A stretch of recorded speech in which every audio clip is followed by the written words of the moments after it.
Next, we're going to talk about Tart cherry juice. For those who haven't heard about it, we're going to look at the potential recovery benefits. So hopefully you can see this one. Tart organic pressed juice. I don't know if you want to take a quick look at that.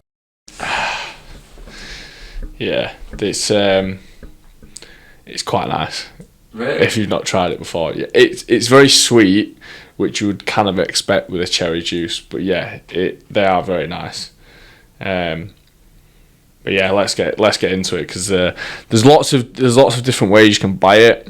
A little bit like the beetroot juice, you can get the shots of it. But again, quite expensive. Tart cherry juice. I don't see a lot of people using it in practice. Again, it's probably one of those things that's more within a sports science nutrition space. People tend to talk about a bit more and are more aware of it, and aware of, like, say, how it might impact recovery, muscle soreness, etc. But not something that a lot of the general public are maybe aware of, unless they may be into the nutrition and thinking about how they can maybe get those marginal gains. So, can you tell us how it's relevant to performance or recovery? So, particularly in terms of recovery, the polyphenols that you will get within that tart cherry juice can act as an anti-inflammatory. So we've talked about anti-inflammatory response a little bit with the omega-3s, and it's that anti-inflammatory response and dealing with what we call free radicals to help reduce and manage signs of muscle damage. So creatine kinase is used in research a lot to assess muscle damage. So as I was saying, like, the anti-inflammatory response helps reduce that muscle soreness. Some of the research has shown that it can reduce markers of muscle damage, so creatine kinase, which is a compound that's released when the muscles have been damaged. So it's commonly used within research looking at how certain types of activity or certain exercises might impact markers of muscle damage.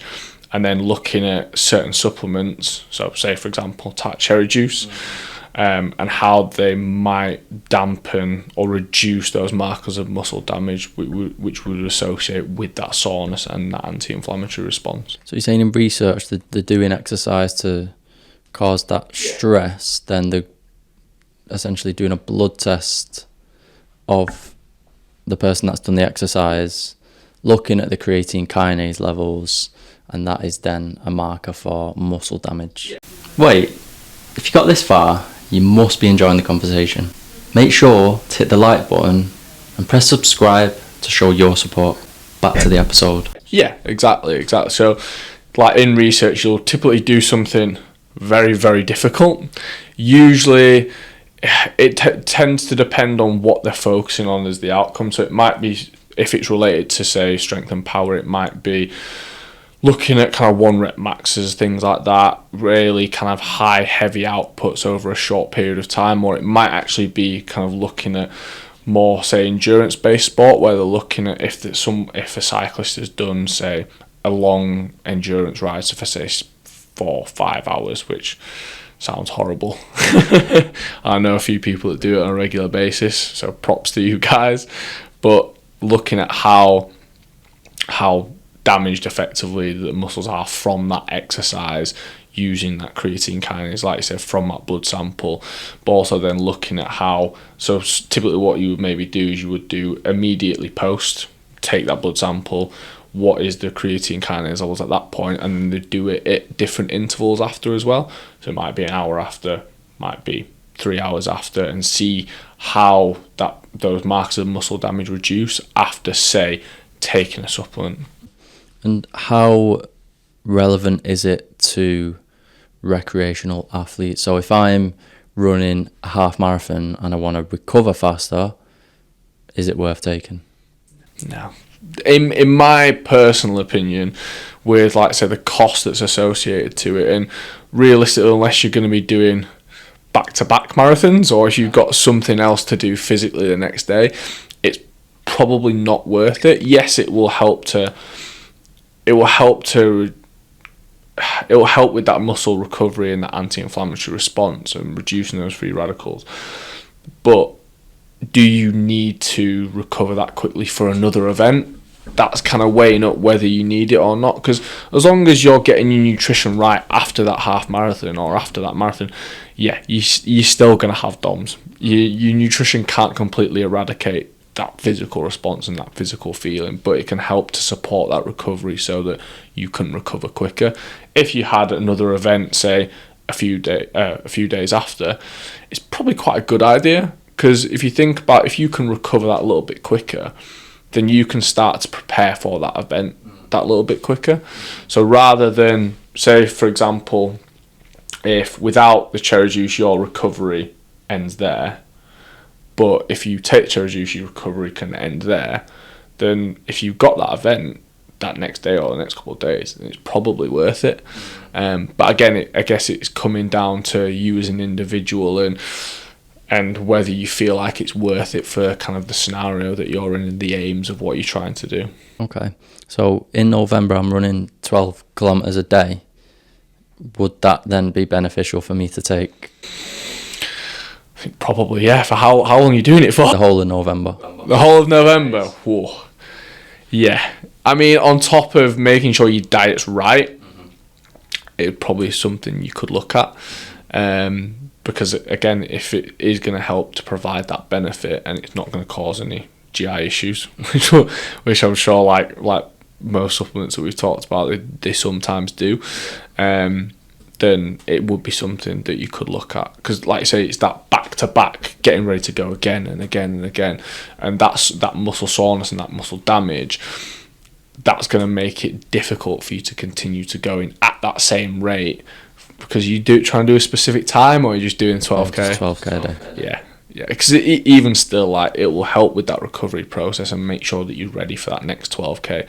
Because I imagine by the time you get halfway through the month, your legs are going to be killing anyway. So any kind of additional thing that you can take within reason that's research backed, then by all means that will help. Yeah. So if I take the concentrated tart cherry juice, how much should be taken a day?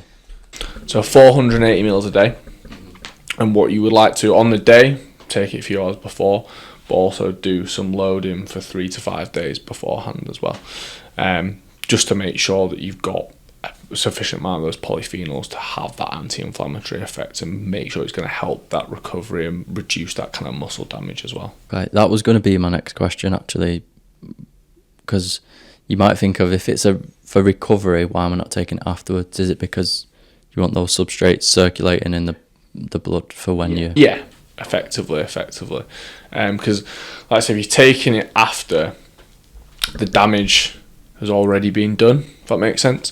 Whereas, like, say, for example, if you were going to use whey protein's fast absorbing, fast acting, so you could take a small amount beforehand, but really most people generally tend to take it after a workout or after a training session, because it's that fast acting.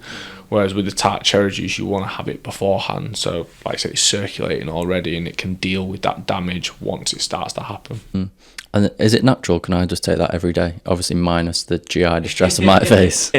Yeah, it's something you could take every day, but the thing you want to be conscious of, and particularly people that are maybe more recreational athletes and aren't having really high training loads on a day-to-day basis, where they're expending lots of energy, is thinking about the sugar content of it. Although it is natural foods do have sugars in, particularly your fruits, bananas, cherries, for example. So it's just being conscious of how often you're having that and think about, okay, am I using this for a specific event rather than using it kind of on a day-to-day basis. Like, say for example, with you in November, you're going to be running 12k a day. So realistically, it's not going to have a massive negative impact because of the outputs that you're going to be doing, and actually that sugar can help to provide that little bit of extra energy. Whereas for someone who's maybe just using it for a specific event, using it for those few days before will help. But using it on a day-to-day basis chronically, we've just got to be aware of that kind of sugar content in there and how that can affect your daily calorie intakes. Okay, amazing. Similar to beetroot juice, I don't see anyone really using this. Never heard of anyone really talk about it, so wanted to bring it to the table because obviously it's research backed. So I appreciate you answering them questions on that. Thank you for tuning in. If you enjoyed that clip, click here to get the full episode. And don't forget to subscribe.